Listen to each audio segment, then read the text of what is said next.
कहानी की शुरुआत में एक मासूम बच्चे को दिखाया जाता है जिसका इस दुनिया में कोई नहीं है। वो अनाथ है, इसीलिए उसे एक अनाथ आश्रम में रहना पड़ता है।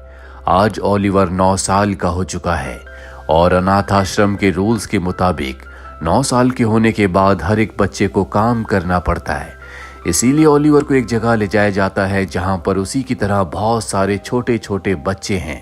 ओलिवर को भी उनके साथ काम सीखना पड़ता है। यहाँ किसी बच्चे को भरपेट खाना नहीं मिलता, जिस वजह से हर एक बच्चा दिन रात भूखा ही रहता है। भूख की वजह से बच्चों को नींद भी नहीं आती और अब बच्चे तय करते हैं कि यहाँ का जो इनका बॉस है उससे और खाने की डिमांड करेंगे, लेकिन ऐसा करने की किसी के अंदर हिम्मत नहीं होती। इसीलिए बहुत सारी रस्सियों को ये इकट्ठा करते हैं और हर एक बच्चे से कहा जाता है कि एक एक रस्सी को इसमें से चुन लो।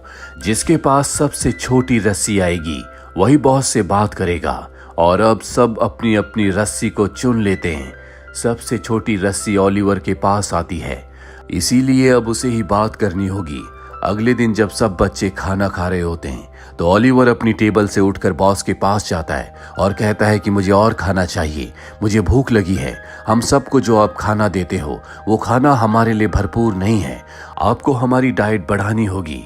ये सुनकर बॉस पूरी तरह से हैरान हो जाता है, क्योंकि आज पहली बार किसी बच्चे ने खाने की डिमांड की है। दरअसल सब बच्चे बॉस से डरते हैं और अब बॉस उसे मारने के लिए उसके पीछे भागता है। ओलिवर अपनी जान बचाने के लिए वहां से भागता है, लेकिन अब जो अनाथ आश्रम के बड़े अधिकारी होते उन्हें पता चल जाता है कि ओलिवर ने और खाने की डिमांड की है। इसीलिए उसे एक आदमी को भेज दिया जाता है जहां पर उसे काम करना होगा। इस आदमी का नाम शॉबेरी है। शॉबेरी के घर में वो दिन रात काम करता रहता है। शॉबेरी की वाइफ को उसका काम बिल्कुल पसंद नहीं होता।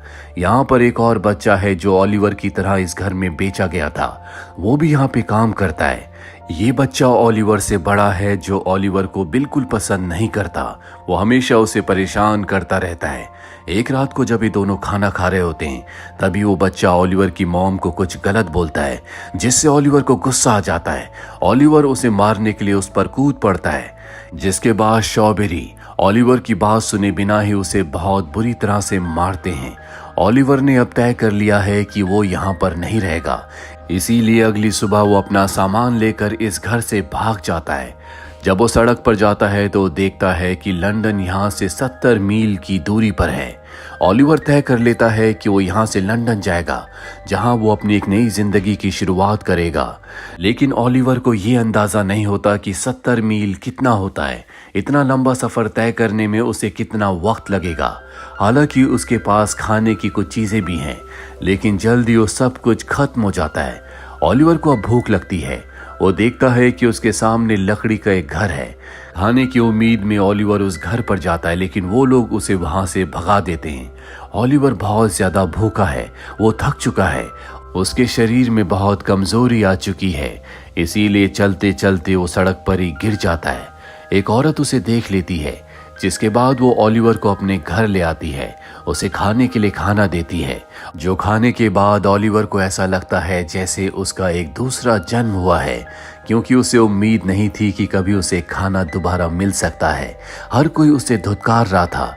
अगली सुबह पूरी तरह से ठीक होने के बाद ओलिवर एक बार फिर से लंदन की तरफ निकल पड़ता है। अगले 7 दिनों तक वो लगातार चलता रहता है। उसके पैरों में छाले पड़ जाते हैं। वो बहुत ज्यादा थक चुका है, लेकिन अब वो उस शहर पहुंच चुका है जहां के लिए वो निकला था, यानी कि लंदन। उसके शरीर में इतनी कमजोरी होती है कि सड़क के किनारे एक जगह वो लेट जाता है। तभी वहां पर एक लड़का आता है। वो उसे कहता है, क्यों ना तुम मेरे साथ मेरे घर चलो। ये लड़का उसे अपने घर ले आता है। दरअसल ये लड़का पेशे से एक चोर है। वो बाजार में घूम घूम कर छोटी मोटी चोरियां करता है। घर में उसी की उम्र के और भी बहुत सारे बच्चे होते हैं, सब के सब चोर हैं और इनका जो लीडर है उसका नाम फैगिन है। यहाँ पर 2 लड़कियां भी हैं जिनसे फैगिन गलत काम करवाता है। दरअसल ये बच्चे जो भी चोरियां करते हैं, फैगिन उस सामान को बेचकर इन सब के लिए खाने, कपड़े और रहने का इंतजाम करता है। और अब ये सब बच्चे मिलकर ओलिवर को चोरी करना सिखाते हैं ताकि वो भी उन्हीं की तरह बन जाए। ओलिवर को यहाँ इन बच्चों के साथ रहकर बहुत खुशी होती है क्योंकि यहाँ पर भरपेट खाना है, सब उसी की उम्र के बच्चे हैं, लेकिन वो बहुत शांत है, इसीलिए बाकी सभी बच्चे उसे हमेशा चिढ़ाते हैं। अब ओलिवर को ट्रेनिंग देने के बाद अगले दिन ओलिवर का वो दोस्त जो उसे यहाँ पर लाया था अपने साथ मार्केट ले जाता है ताकि उसे दिखा सके कि प्रैक्टिकली चोरी कैसे होती है। ये देखते हैं कि एक दुकान के बाहर एक बूढ़ा आदमी किताब पढ़ने में मग्न है। ओलिवर का दोस्त तय करता है कि वो वहां पर जाकर उस आदमी की चोरी करेगा और ओलिवर को देखना है कि ये काम प्रैक्टिकली कैसे किया जाता है। ओलिवर के दो दोस्त उस आदमी की चोरी करना शुरू कर देते हैं, लेकिन अंदर से दुकान का जो ओनर होता है वो उन्हें देख लेता है, वो भागकर बाहर आता है। ओलिवर के दोनों साथी वहां से भाग जाते हैं, लेकिन ओलिवर डर के मारे वहीं पर खड़ा रहता है। बूढ़ा आदमी जब पलट कर देखता है तो उसके सामने ओलिवर है। उसे लगता है कि ओलिवर ने उसकी चोरी की है, इसीलिए वो उसका पीछा करना शुरू कर देता है। ओलिवर भाग रहा होता है और अब मार्केट के बहुत सारे लोग चोर चोर कहकर ओलिवर के पीछे भाग रहे होते हैं। तभी एक आदमी ओलिवर के सामने आता है, उसके मुंह पर एक पंच मारता है जिससे ओलिवर वहीं जमीन पर गिर जाता है। ओलिवर को बुरी तरह से पीटा जाता है और अब पुलिस आकर ओलिवर को कोर्ट के पास ले जाती है, जहां पर ओलिवर को चोरी करने के लिए 3 महीने की सजा सुनाई जाती है। और तभी वहां पर दुकान का ओनर आ जाता है जिसने ओलिवर के दोनों साथियों को चोरी करते हुए देखा था। वो जज के सामने गवाही देता है कि इस बच्चे ने चोरी नहीं की। और अब वो बूढ़ा आदमी जो ओलिवर के पीछे भागा था, जिसकी ओलिवर के दोस्तों ने चोरी की थी, उसे ये सुनकर बहुत बुरा लगता है कि ओलिवर बेकसूर था, फिर भी उसे बुरी तरह से मारा गया। इसीलिए ओलिवर को वो अपने घर ले आता है। वहीं दूसरी तरफ फैगिन उन दोनों बच्चों को बहुत डांटता है जो ओलिवर को मार्केट में सड़क पर छोड़कर आ गए थे। तभी यहाँ पर फैगिन का बॉस आ जाता है और वो यहाँ पर काम करने वाली उस लड़की जिसका नाम नैन्सी है उसे ओलिवर की बहन बनाकर कोर्ट में भेजता है ताकि उसे पता चल सके कि ओलिवर को कितने महीने की सजा हुई है। और वहां पर उसे पता चलता है कि जिस आदमी की बच्चों ने चोरी की थी वही आदमी ओलिवर को अपने साथ अपने घर ले गया। वहीं ओलिवर को घर पर दिखाया जाता है जहां पर वो बूढ़ा आदमी और उसकी पत्नी दोनों ओलिवर का बहुत ध्यान रखते हैं। ओलिवर अब ठीक हो चुका है, वो उनके घर के सारे काम करता है। ओलिवर का स्वभाव बहुत ही शांत होता है, जो देखकर बूढ़ा आदमी और उसकी पत्नी दोनों ये तय कर लेते हैं कि वो ओलिवर को अपने साथ अपने घर पर ही रखेंगे। ये ओलिवर को अपने बच्चे की तरह ट्रीट करते हैं क्योंकि इनकी कोई संतान नहीं है। अब एक दिन वो बूढ़ा आदमी ओलिवर से कहता है कि ये किताबें और पैसे लेकर जाओ और उसी दुकान में देना जिस दुकान के बाहर पहली बार मैंने तुम्हें देखा था। ओलिवर ऐसे ही करता है, वो किताबें और पैसे लेकर उस दुकान की तरफ चल पड़ता है। तभी वहां पर जो फैगिन का बॉस होता है और नैन्सी, वो दोनों ओलिवर को देख लेते हैं क्योंकि बहुत वक्त से इनकी ओलिवर पर नजर थी। और अब ये ओलिवर को पकड़कर अपने घर पर ले आते हैं जहां पर सभी बच्चे हैं जो ओलिवर को देखकर बहुत हंसते हैं क्योंकि उसके कपड़े बहुत ही अजीब हैं।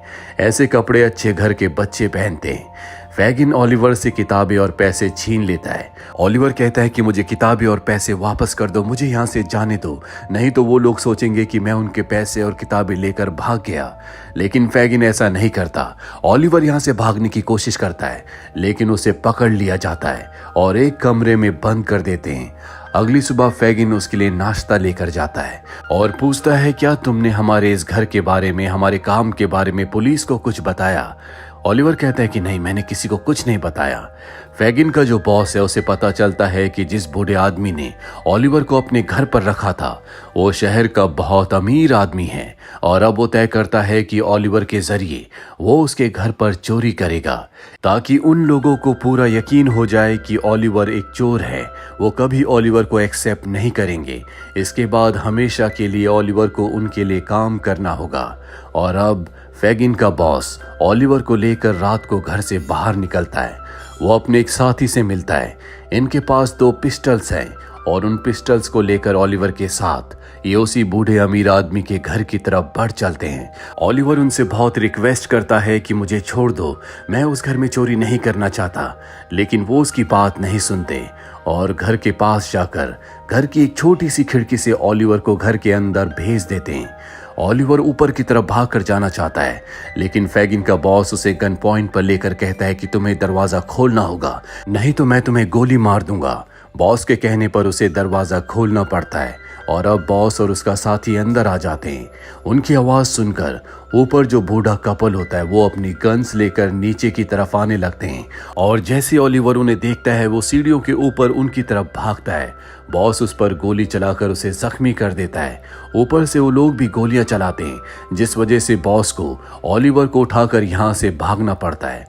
और अब बॉस अपने साथी से कहता है कि तुम इस बच्चे ओलिवर को मार दो, मैं नहीं चाहता कि ये जिंदा बचे, क्योंकि अगर ये जिंदा बच गया तो ये हमारे खिलाफ गवाही देकर हमें फंसवा सकता है। और तभी उसका पैर स्लिप हो जाता है, जिस वजह से बॉस नीचे तालाब में गिर जाता है। उसका जो साथी होता है वो ओलिवर को लेकर घर वापस आ जाता है, जहां पर फैगिन और सभी बच्चे हैं। वो देखते हैं कि ओलिवर की हालत बहुत खराब है। फैगिन और नैन्सी रात भर ओलिवर की सेवा करते हैं। अब यहाँ पर बॉस भी घर वापस आ चुका है, लेकिन पानी में गिरने की वजह से उसकी तबीयत बहुत ज़्यादा ख़राब है। वो फैगिन से कहता है कि एक बार मैं ठीक हो जाऊं, उसके बाद मैं ओलिवर को ठिकाने लगा दूंगा, क्योंकि ये हमारे लिए खतरा है। नैन्सी उसकी इस बात को सुन लेती है और वो नहीं चाहती कि ये ओलिवर के साथ कुछ गलत करें। इसीलिए एक दिन वो बॉस की कॉफ़ी में नींद की दवा मिलाकर उसे सुलाकर ओलिवर के उस घर में जाती है जहाँ पर वो रहा करता था, यानी कि उसी बूढ़े कपल के घर पर। वहाँ पर बूढ़ा आदमी नहीं होता, उसकी पत्नी होती है। नैन्सी कहती है कि ओलिवर की जान खतरे में है, उसने कभी आपके घर पर चोरी करने की कोशिश नहीं की थी, वो मासूम है, वो निर्दोष है।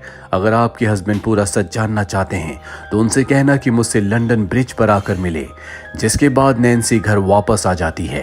अब रात को जब फैगन और बॉस एक दूसरे से बातें कर रहे होते हैं तभी नैन्सी तैयार होकर लंदन ब्रिज जाना चाहती है, जहां पर उसे पता है कि वो बूढ़ा अमीर आदमी उससे मिलने के लिए आएगा। पर बॉस कहता है कि इतनी रात को तुम बाहर नहीं जा सकती, लेकिन नैन्सी जिद करके बाहर चली जाती है। फैगन को और बॉस को उस पर शक हो जाता है, इसीलिए वो अपने एक आदमी से कहते हैं कि नैन्सी के ऊपर नजर रखना। अब रात को नैन्सी लंदन ब्रिज पर जाती है, जहां पर वो बूढ़ा अमीर आदमी उससे मिलने के लिए आता है। नैन्सी उन्हें बताती है कि ओलिवर एक मासूम बच्चा है, वो आपके पास आना चाहता है, उसका इस दुनिया में कोई नहीं है, वो अनाथ है, उसने कभी कोई चोरी नहीं की। लेकिन फैगन और उसका बॉस जो अनाथ बच्चों को चोर बनाते हैं, वो ओलिवर को भी चोर बनाना चाहते हैं, उसे आपकी जरूरत है। वो उन्हें उस घर का पता बता देती है जहां पर फैगन उसका बॉस सभी बच्चों के साथ रहता है। साथ ही वो ये भी बताती है कि उन्होंने ओलिवर को वहां पर एक कमरे के अंदर बंद किया हुआ है। बूढ़ा अमीर आदमी नैन्सी की सारी बातें सुनकर यहाँ से चला जाता है। वो अब ओलिवर की मदद करना चाहता है। वही नैन्सी जब घर वापस पहुंचती है तो फैगन और उसके बॉस को पता चल चुका होता है कि ये उसी बूढ़े आदमी से मिली थी, जिस वजह से बॉस उसे बहुत बुरी तरह से मारता है। वो उसे इतना मारता है कि उसकी मृत्यु हो जाती है। दूसरी तरफ हमें उस बूढ़े अमीर आदमी को दिखाया जाता है जो पुलिस के बड़े अधिकारियों से मिलकर उन्हें सब कुछ बता देता है। साथ ही नैन्सी की बॉडी पुलिस को मिली होती है और अब उन्हें फैगन और उसके बॉस के ऊपर शक है।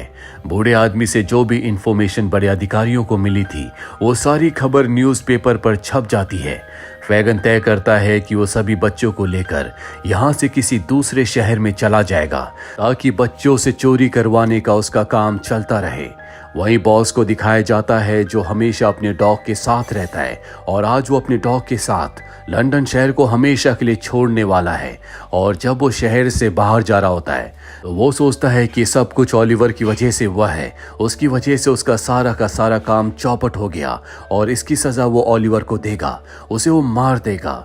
लेकिन शहर के अंदर जाने से पहले वो अपने डॉग को मारना चाहता है, क्योंकि हर जगह उसके नाम के पोस्टर लगे होते हैं। साथ ही उसमें यह भी लिखा होता है कि वो हमेशा अपने डॉग के साथ रहता है। पर इससे पहले कि वो अपने डॉग को मारता, डॉग को आभास हो जाता है कि ये उसके साथ कुछ गलत करने वाला है, इसीलिए डॉग वहां से भाग जाता है। और अब बॉस वापस उसी घर में आता है जहां पर फैगिन और बाकी सभी बच्चे हैं। वो बच्चा जो ओलिवर को अपने साथ यहाँ पर लाया था, जिसने पहली बार उसे लंदन में देखा था, वो बॉस के ऊपर हमला कर देता है क्योंकि उसने नैन्सी को बहुत बुरी तरह से मारा था। वही हमें शहर में दिखाया जाता है जहां पर बहुत बड़ी भीड़ पुलिस के साथ इस घर को ढूंढ रही होती है और अब बॉस का डॉग भी बाहर आकर भौंकना शुरू कर देता है। उस डॉग की आवाज सुनकर सब के सब लोग पुलिस के साथ उस घर के बाहर आ जाते हैं। अभी वो बच्चा जो ओलिवर को अपने साथ यहाँ तक लाया था वो खिड़की से बाहर निकलकर सबको बता देता है कि बॉस और फैगिन यहाँ पर है और अब बॉस को पता चल चुका है कि उसका बचना नामुमकिन है क्योंकि पुलिस ने और लोगों ने इस घर को चारों तरफ से घेर लिया है। इसीलिए वो ओलिवर को उठाकर खिड़की से बाहर निकल जाता है क्योंकि उसे पता है कि जब तक उसके हाथों में ओलिवर है तब तक पुलिस उसके ऊपर गोली नहीं चलाएगी। और अब वो रस्सी से एक घर से दूसरे घर की छत पर छलांग लगाता है।